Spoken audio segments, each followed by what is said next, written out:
Good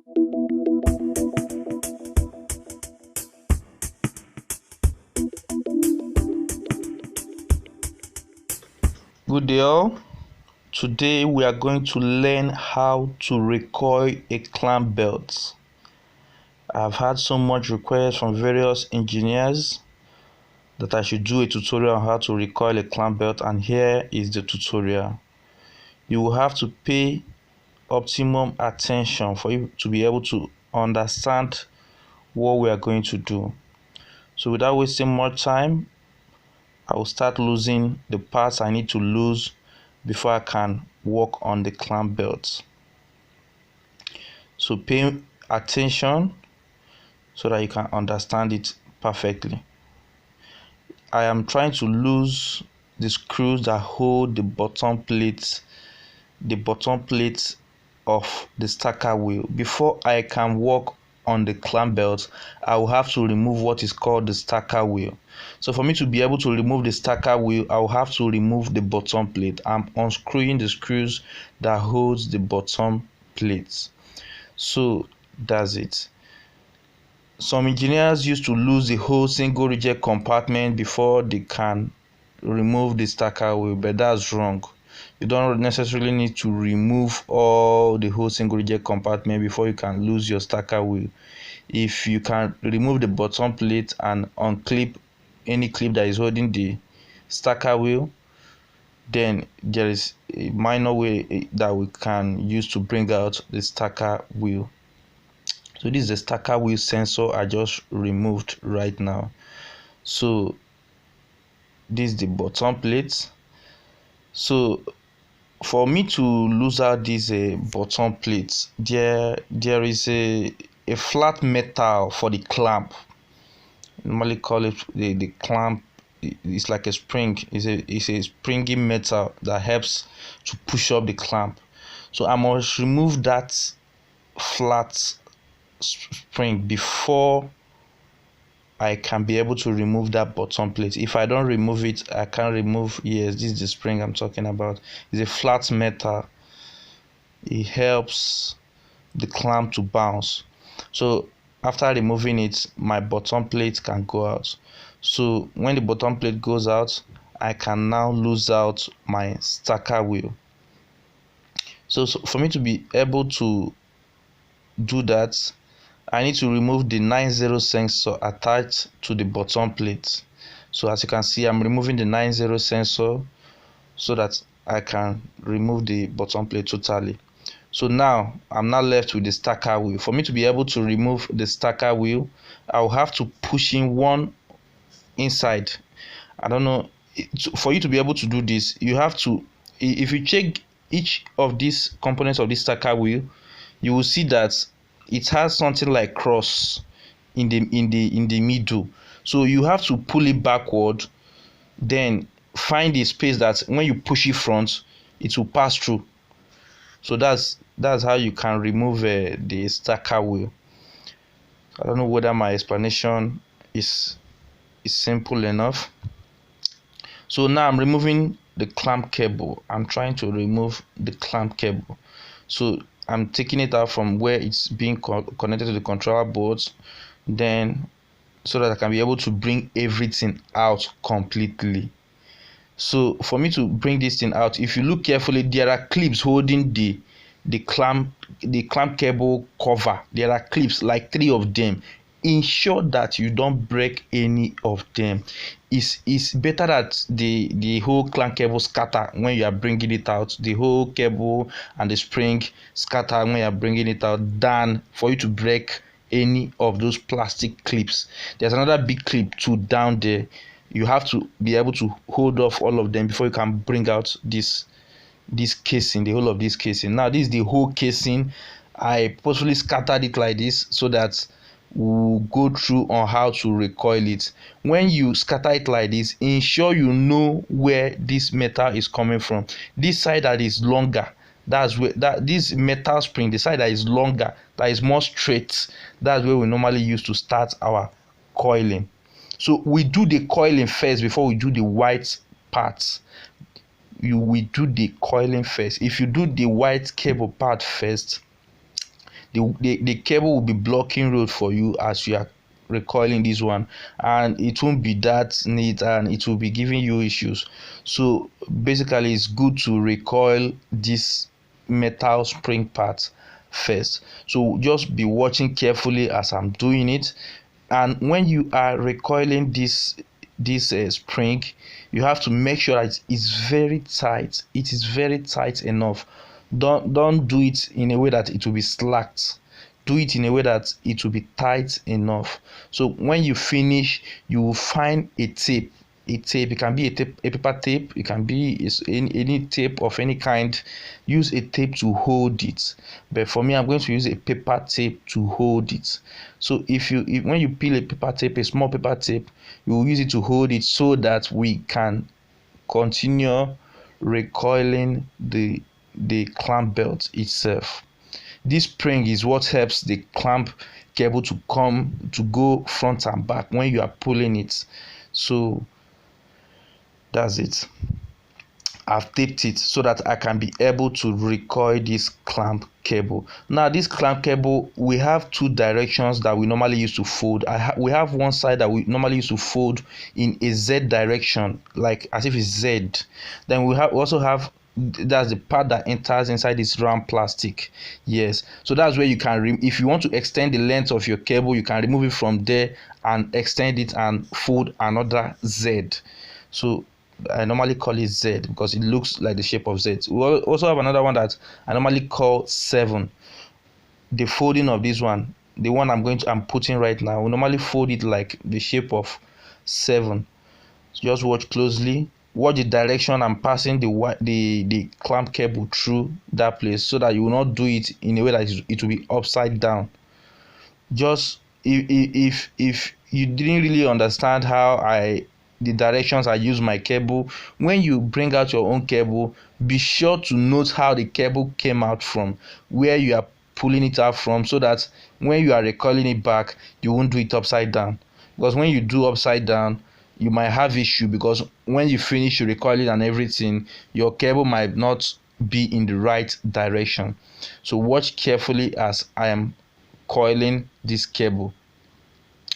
Also ensure that it's tight enough. It's tight enough. Don't make it in a way that it will be very slack. Ensure that it's tight enough. So that's it. So that's how we coil it. We do the metal part first, then tape the metal part, then we'll now do this belt part. So this is the Z part I was telling you about. You can shift, you can increase the length. So depending on the length you want, on the length you choose, that's where you fold your Z. That's where you fold your Z. So it's because of the folding pattern, that's why I call it Z. So it's just to differentiate between it and the other one we did before. So this Z, see where I clip it in. When you clip it into that place, watch carefully how I clip it inside that place. When you clip it inside that place, you now try to put this thing back into the casing in a way that it won't scatter. Just be very careful. Then place it inside fast. Just do it fast so that the thing will not scatter. So that's how to fix back the stuff inside. So after you must have fixed it, make sure that it's lapping properly. Then you will now remove that paper tape or that cello tape that you used to tape for that metal spring. Remove that tape. We don't need it again. So now that you have removed the tape, hold the tip very well, because we are going to hook it inside somewhere. So sometimes you find out that the tip of this spring, the tip of this metal spring, used to be too widened or too curvy or something. Sometimes I use plier to press the mouth very well, so that by the time I clip it here, it won't have a lot of extra that will be giving us issue. It will be tight enough. I don't know whether you understand what I'm explaining, sir. So that's it. If you watch closely, you see how I passed the metal through. There's a space made for it, that spring. Then I pass it through and clip it. So then now this is the cover. ensure the cover has if you want to know the part that faces inside. If you check the part that have scratches, that's the part that faces inside. So when you put it, you lock it. So when you finish locking it, you test your clamp cable whether it is recoiling perfectly. If you roll it, you can see that if it can come back perfectly, you know that your cable is recoiling perfectly. So now it's time to fix it back into the stacker. So watch carefully how I'm doing it. That's the way to fix it back. So you put this one first. That one I'm putting first. Now that's the one that goes to the controller board. So when you are putting this thing back, so you have to be very careful. There are 3 clips, just like I told you, the 3 plastic clips, just like I told you before. You have to try to push the clips together with your finger. Don't break it.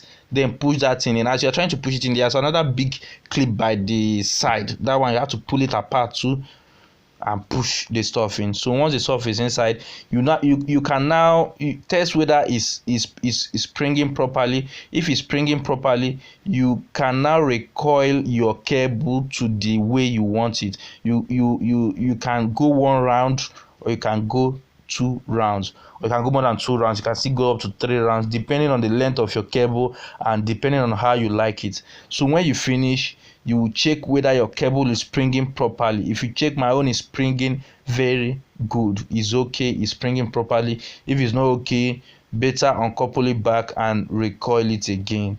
So that's how to coil it, and you test it that it's going front and back perfectly.